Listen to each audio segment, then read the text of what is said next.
the market is not as transparent as it should be, and it's changing. With some of like the Shanghai Metals Exchange, and we're starting to see more price. The paper price, the digital price represent more of the physical market, but it's still got a long way to go. So, if you want me to put a calendar on it, Jesse, I think that, look, we've seen the price move from $16 to $30 over the last couple of years. I think we're going to see a dramatic move before we get to December 2025. I think the price is going to get way ahead of that. Is it $40? Is it $50? In today's news recap, silver rises on hopes of deeper U.S. Fed, rate cutting cycle expectations. Silver prices surged by 1.66%, driven by growing expectations of a deeper U.S. Federal Reserve rate cut cycle, which could start as early as this month. U.S. job openings dropped to a 3.5-year low in July, signaling a cooling labor market, further fueling speculation of an imminent rate cut. According to the CME FedWatch tool, there is a 57% chance of a 25 basis point cut and a 43% chance of a 50 basis point reduction in the upcoming Fed meeting. Additional data revealed that U.S. employers cut almost 76,000 in August 2024, the highest in 5 months, while private businesses added only 99,000 jobs, well below expectations of 145,000. These figures reinforce the view that the U.S. labor market is softening, adding momentum to rate cut speculations. India's silver imports are on track to nearly double this year, driven by demand from the solar panel and electronics industries, along with increased investor interest. India, the world's largest silver consumer, imported tons of silver in the first half of 2024, a significant jump from a year ago. This surge in imports is attributed to stockpiling by industrial buyers to guard against potential price increases. Technically, the silver market is seeing short covering, with open interest down by almost 10%. Now we'll show you the best clips of the latest interview, but first, hit the like button, smash the subscribe button, and turn on notifications so you do not miss out our daily recaps. Enjoy the episode. Investment demand for silver has been at 30% of the silver universe. The other 70% is going to industry. So during a bear market, we've had a 30% investment demand. During the bull market, what drove the bull market was investment demand. It was investors going out. It was on the back. If you go back to 1980, the gold was running from $35 an ounce to over $800 an ounce. The Hunt brothers had cornered the market, and the price of silver spiked. It was not based on photography or the big industrial components and usages of the time. In 2011, the price spiked, the move from $4 to $49. Again, it was on the back of investment demand. So my point here is, if in the last 100-year period, 98% of the time we've been in a bear market. Okay? And during that bear market, we've had 30% of the silver market consumed by investors. But we've shown you that when we get into a bull market for precious metals, and we are unequivocally in a bull market for gold, it's hitting record highs in all currencies, and we know silver's got beta, and we know silver will outperform. It has every time. It's coming. It's inevitable. But there's one difference, Jesse, this time. And the difference is, by the end of 2025, so this is 15, 16 months from now, industry is going to consume all of mined silver. So the 850 million ounces that we mine as an industry on an annual basis is going to get 100% consumed by the growing industrial demand for silver. So in the last 3 years, we've had 250 million ounce deficits for silver already. Industry is growing usage. Investment demand will come. It's been 30% during a bear market. It's going to be a lot higher than that. It would be 2, 3, 4 times that during a bull market.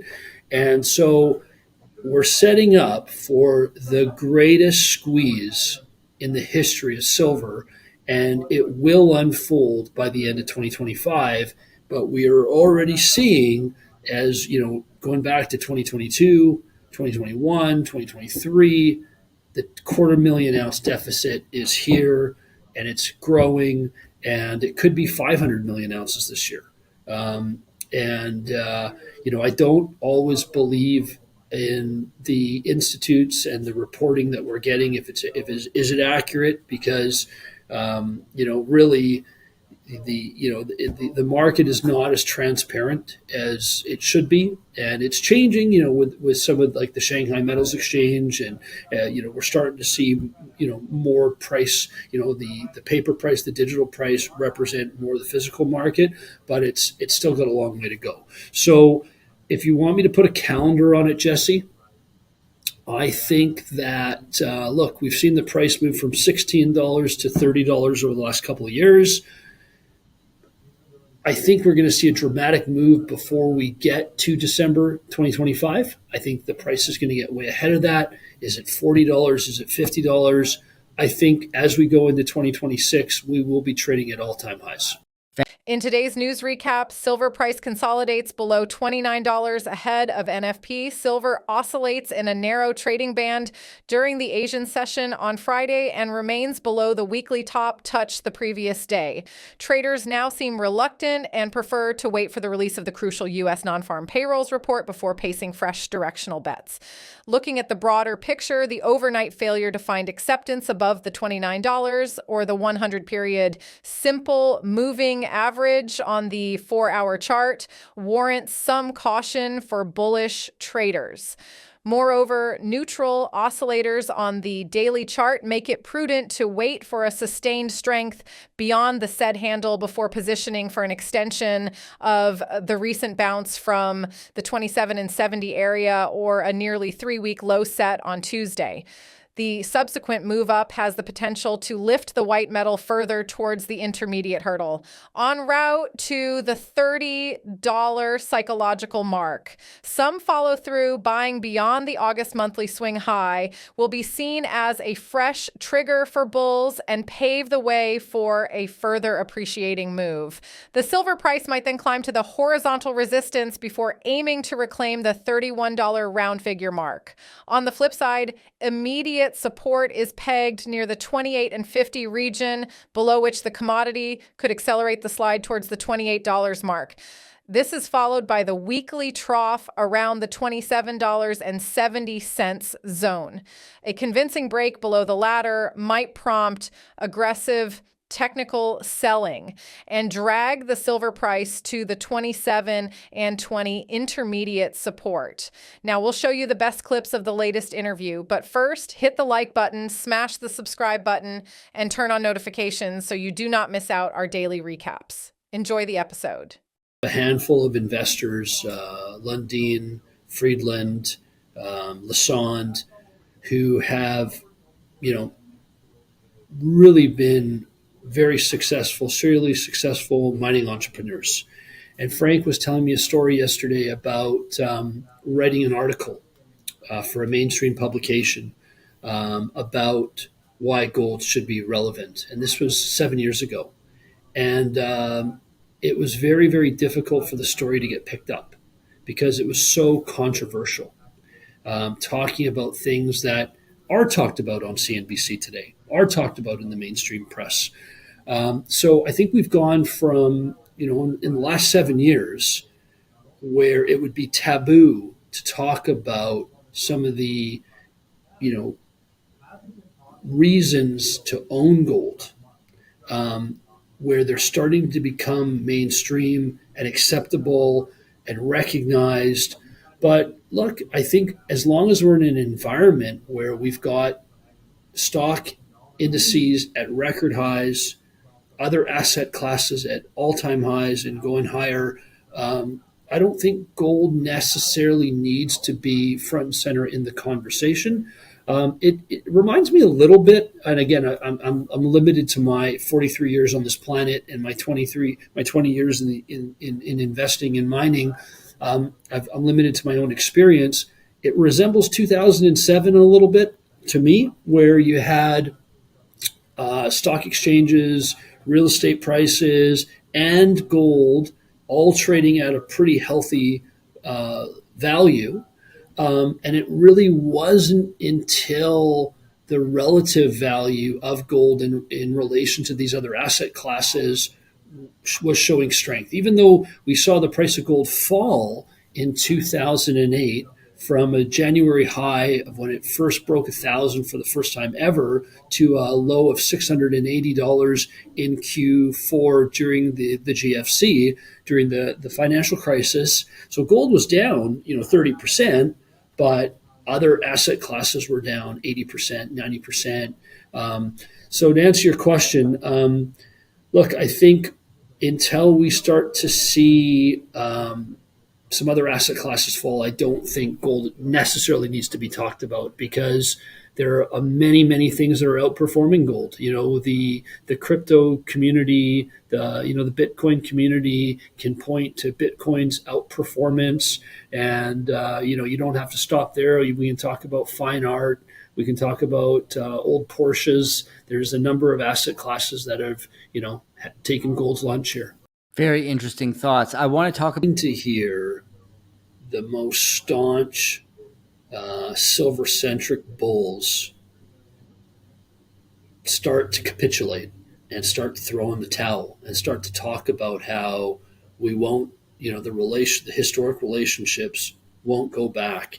And it tells me that we are closer than we've ever been to that relationship normalizing. And, look, 54 to 1, you talk about where that relationship has averaged.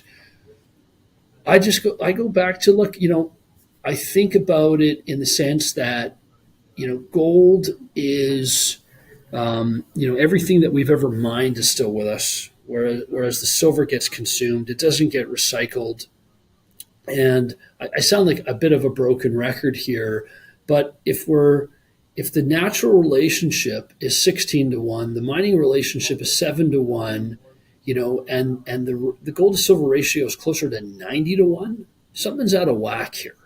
And again, I just think that we're getting to a point with the price of gold where at some point the central bank buying will ease up. It won't continue on this trajectory. And right now, gold has priced itself out of the average buyer's hands. And it always has been historically, but it's on a relative basis. And it's why you see the masses in India, in China, going to silver. And this is where the real demand we've had zero demand out of the West for these metals, zero. We're starting to see a little bit come in recently in the last couple of months, but really what's driven these prices, I think, since 2000 it's been Eastern buying, and it's been central bank buying, and now we're starting to see it go on to Main Street in India, in China, and if we look at Q1 of this year on silver, 35% of silver demand came out of China, and it came out of solar. So a third of the market was. What do you think of his take? Is he spot on? Do you agree with him? Share in the comments section down below if you think silver will be above $50 before the end of 2025. And check this video right here because it's a perfect fit for you. I'll see you on the other side.